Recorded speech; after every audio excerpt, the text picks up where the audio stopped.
Hello, we are in Chapter 6, Section 6.5, Solving Quadratic Inequalities. In this video, we're going to go over problem number 2, in which we are solving this inequality by graphing. So to remind you, when we solve by graphing, it's the matter of isolating 0 on one side of the inequality. It's always best to isolate 0 on the right-hand side, of course. And then we will solve the corresponding equation to see if there are any real zeros that will lead to x-intercepts.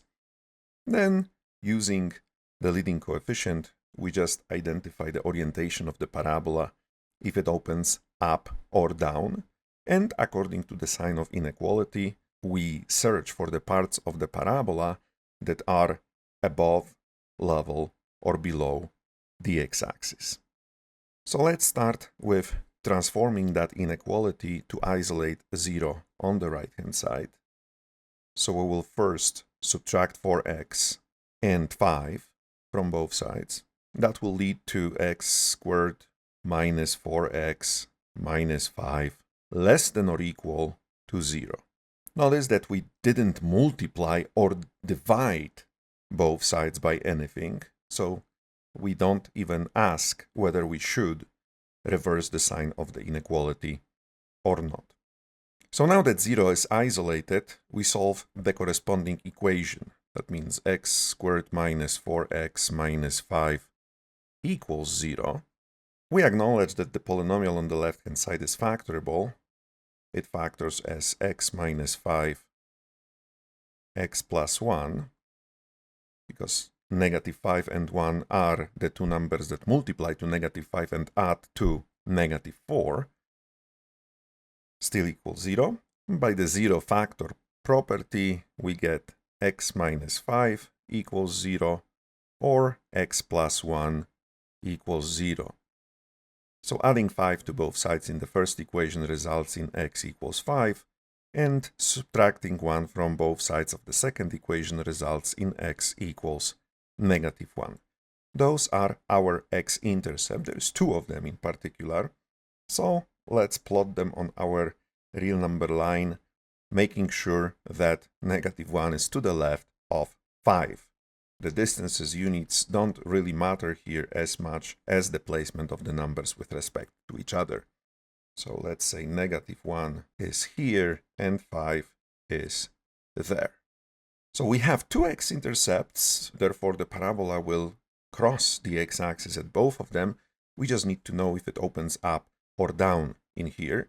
The leading coefficient on the left-hand side of our inequality with 0 isolated is positive 1. Positive meaning the parabola opens up. So it will look somehow like this. Now we look at the sign of our inequality that will give us the information whether we are looking for the part of the parabola above, level, or below the x-axis. That sign is less than or equal, so less than is below, and equal is level, so or level with the x-axis. Let's start with the two x-intercepts at which our parabola is level with the x-axis.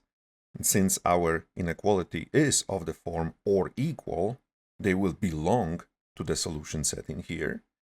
And then the part of the parabola that is below the x-axis. And we acknowledge that, of course, we're solving for x, so we are looking for the x-interval on which our parabola is where we need it to be with respect to the x-axis. So it will be that interval from negative 1 to 5 in here. What we have highlighted in the red is simply the solution set to our inequality. So it's the closed interval from negative 1 to 5.